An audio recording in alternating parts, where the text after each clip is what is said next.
तो इस वीडियो में हम देखेंगे कि कार्डियोमायोपैथी क्या होता है, ठीक है, क्यों होता है, उसके टाइप्स देखेंगे, डायग्नोज कैसे करेंगे और फिर लास्ट में मोस्ट इम्पॉर्टेंट उसका ट्रीटमेंट देखेंगे, ठीक है, कैसे होता है। तो चलो सबसे पहले हम इंट्रोडक्शन देखने हैं। इसमें क्या होता है, कार्डियोमायोपैथी क्या होता है, एक सीरियस हार्ट कंडीशन होती है जिसमें वीक ऑफ और एबनॉर्मल मसल ऑफ हार्ट हो जाता है, ठीक है, जिससे क्या होता है, problem with pumping of blood होने लगता है, ठीक है। तो क्या होता है, एक सीरियस हार्ट कंडीशन होती है जिसमें क्या होता है, एबनॉर्मल मसल ऑफ हार्ट हो जाता है, मतलब जो हार्ट की मसल है वो वीक हो जाती है जिससे पंपिंग ऑफ ब्लड में प्रॉब्लम होने लगती है। अपने हार्ट का फंक्शन क्या है कि पंपिंग ऑफ ब्लड करता है, ठीक है, ये मतलब 24 आवर पंपिंग ऑफ ब्लड करता है बस। तो इसके देखते हैं, टाइप्स देखते हैं, टाइप्स ऑफ कार्डियोमायोपैथी। पहला होता है डायलेटेड कार्डियोमायोपैथी। डायलेटेड कार्डियोमायोपैथी में क्या होता है कि लेफ्ट वेंट्रिकल डायलेट हो जाता है, इससे पंपिंग वीक हो जाती है। इसके कॉज देख लेते हैं, जेनेटिक, अगर फैमिली में होगा किसी को तो हो सकता है, ठीक है। वायरस, अगर वायरस की वजह से हो सकता है, एल्कोहल, ज़्यादा एल्कोहल कंजम्पशन की वजह से हो सकता है, एंड हाई बीपी की वजह से हो सकता है, ठीक है। सिम्टम, अगर डायलेटेड कार्डियोमायोपैथी है तो उसका सिम्टम क्या क्या आएगा, देखो, मतलब फटीग आएगा, ठीक है, थकान लगेगी, ब्रीथलेसनेस होगा, है ना, सांस लेने में दिक्कत हो जाएगी, लेग स्वेलिंग हो जाएगी। लेग स्वेलिंग क्यों हो जाएगी, फ्लूइड रिटेंशन के कारण, ठीक है, फ्लूइड रिटेंशन, क्यों, क्योंकि वीक पंप हो रहा है, वीक ब्लड पंप हो रहा है, ठीक है, इसलिए फ्लूइड रिटेंशन होने लगा, इसलिए लेग स्वेलिंग हो जाएगी, इरेगुलर हार्ट बीट होने लगेगी, ठीक है। तो समझ में आया डायलेटेड कार्डियोमायोपैथी। अब सेकेंड नंबर देखते हैं कि हाइपरट्रॉफिक कार्डियोमायोपैथी क्या होता है। हार्ट मसल बिकम थिकन, इसमें क्या होता है कि हार्ट मसल थिकन हो जाती है। देखो, डायलेटेड, नाम से पता चला डायलेट हो गई, कौन सी, लेफ्ट वेंट्रिकल डायलेट हो गई। हाइपरट्रॉफिक, हाइपरट्रॉफिक मतलब कोई चीज़ थिक हो जाती है, उसको बोलते हैं हाइपरट्रॉफिक, ठीक है।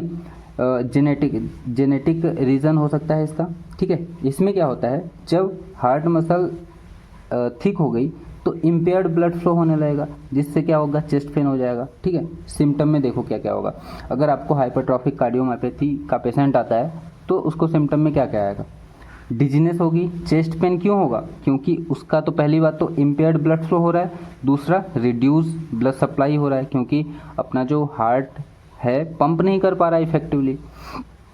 फैंटिंग हो जाएगी, सडन कार्डियक अरेस्ट हो सकता है उसको, है ना, यंग एथलीट में अगर जो जल्दी जल्दी काम कर रहा है या फिर दौड़ रहा है उसको सडन कार्डियक अरेस्ट हो सकता है, ठीक है। नंबर है रिस्ट्रिक्टिव कार्डियोमायोपैथी। इसमें क्या होता है, देखो, हार्ट मसल बिकम स्टिफ हो जाती है, अपनी हार्ट मसल क्या है, स्मूथ है तभी तो वो काम कर रही है, रिलैक्स, इसको कॉन्ट्रैक्ट करना है और रिलैक्स करना है, तो स्टिफ हो जाती है, जिससे क्या होता है, जिससे अपनी हार्ट मसल रिलैक्स नहीं हो पाती, इसको बोलते हैं रेस्ट्रिक्टिव कार्डियोमायोपैथी, ठीक है। कॉज देख लो, अमाइलोइडोसिस, अमाइलोइडोसिस क्या होता है, एबनॉर्मल प्रोटीन होता है, ठीक है। तो एबनॉर्मल प्रोटीन डिपोजिशन हो जाता है हार्ट मसल में, जिसकी वजह से मसल स्टिफ हो जाती है, ठीक है। होमोक्रोमाटोसिस आयरन ओवरलोड डिसऑर्डर होता है। होमोक्रोमाटोसिस क्या होता है, आयरन ओवरलोड डिसऑर्डर होता है, आयरन डिपोजिशन हो जाएगा, जब आयरन ओवरलोड हो जाएगा तो क्या होगा, आयरन का डिपोजिशन होने लगेगा, जिससे हार्ट मसल डैमेज होने लगी और फाइब्रोसिस हो जाएगा, ठीक है। और रेडिएशन की वजह से भी हो सकता है, आयोनाइजिंग रेडिएशन डैमेज करती है मायोकार्डियल सेल्स को, जिससे फाइब्रोसिस ऑफ हार्ट मसल होगा और हार्ट मसल स्टिफ हो जाएगी, ठीक है। तो सिंपल सी बात है। उसके बाद डायग्नोस कैसे करोगे, देखो, सबसे पहले इको क्या होता है, इलेक्ट्रोकार्डियोग्राफी होती है, ठीक है।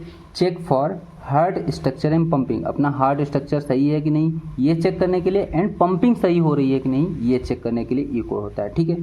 उसके बाद ईसीजी, इलेक्ट्रोकार्डियोग्राम, देखो बहुत इंपॉर्टेंट है, इलेक्ट्रोकार्डियोग्राफी किस लिए होता है, इलेक्ट्रोकार्डियोग्राम, इनमें डिफरेंस समझो। ये क्या करता है, हार्ट स्ट्रक्चर एंड पंपिंग को चेक करने के लिए होता है इलेक्ट्रोकार्डियोग्राफी, एंड इलेक्ट्रोकार्डियोग्राम, ईसीजी देखा होगा आपने, detect to irregular heart beat, ठीक है, एरिथमियाज बोलते हैं, इरेगुलर हार्ट बीट को कहते हैं एरिथमियाज, तो एरिथमियाज को चेक करने के लिए क्या होता है, इलेक्ट्रोकार्डियोग्राम, ठीक है। थर्ड नंबर क्या है, कार्डियक एमआरआई, ये detailed view of heart muscle and function देता है, अपना हार्ट फंक्शन कर रहा है अच्छे से कि नहीं, इसकी डिटेल व्यू करते हैं एमआरआई में। एंड टेस्ट, इसमें क्या होता है, during exercise response check of heart, मतलब एक्सरसाइज के टाइम पे अपना हार्ट जो है कैसा रिस्पॉन्स कर रहा है ये चेक करते हैं। एक्सरसाइज के टाइम पे स्ट्रेस दे रहे हैं अपने हार्ट को तो वो चेक करते हैं, ठीक है। और जेनेटिक टेस्टिंग करते हैं, फैमिली हिस्ट्री से पता लगाते हैं फैमिली हिस्ट्री में किसी को था कि नहीं, फिर जीन्स का टेस्ट करते हैं, ठीक है। अब मोस्ट इंपॉर्टेंट है ट्रीटमेंट कैसे क्या करते हैं। सबसे पहले इसको बीटा ब्लॉकर देंगे, मेटाप्रोलॉल, like मेटाप्रोलॉल for slow heart rate, ठीक है। अब देखो एब नॉर्मल हार्ट रेट है, ठीक है, एरिथमियाज भी है उसको, तो स्लो हार्ट रेट के लिए दे देंगे। ACE इनहिबिटर्स, रेमिप्रिल दे देंगे, जैसे बीपी कंट्रोल करेंगे और हार्ट फेलियर से बचाएगा।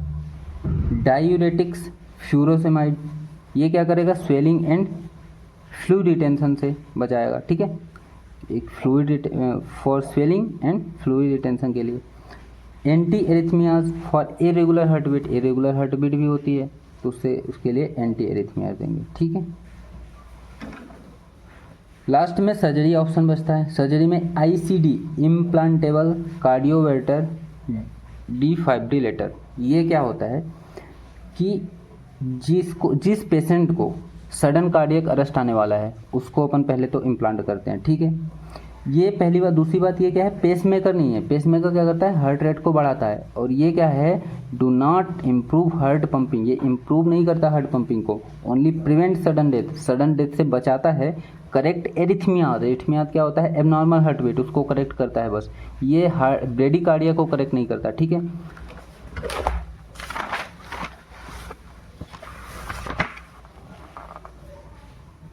उसके बाद pacemaker for control heart rhythm and regulate करता है, ठीक है, and treat bradycardia, slow heart rate को ट्रीट करता है, मतलब पंपिंग बढ़ाएगा। तो ICD एंड पेसमेकर में समझ में आ रहा है, ठीक है, ये दोनों बिल्कुल अलग अलग हैं, ठीक है। तो आई होप आपको समझ में आया होगा। एंड ऐसे ही और डिजीज़ के बारे में जानकारी चाहिए तो आप कमेंट कर सकते हो।